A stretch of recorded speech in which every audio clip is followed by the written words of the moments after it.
Hey, welcome to day 20 JavaScript question. Today we will be solving the question, is object empty? It is a very simple question. We will be given an object or an array. We just need to return if it is empty or not. An empty object contains no key value pairs and an empty array contains no elements. Let's look at example. So this object contains some value, so we return false, and this object is empty, we return true.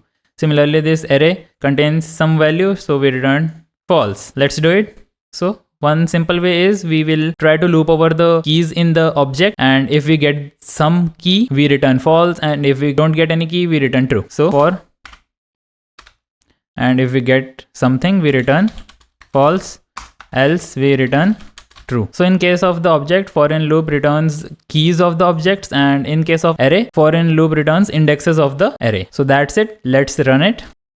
And it works. There is also another one-liner solution that we can use. We can just return object.keys, right? But we need to understand the difference between this approach and this approach.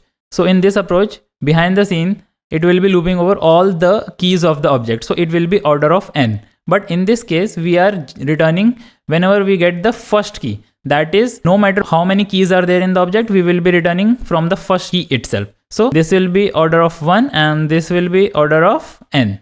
So this is a better approach. That's it. Thanks for watching. Follow for more such content. See ya.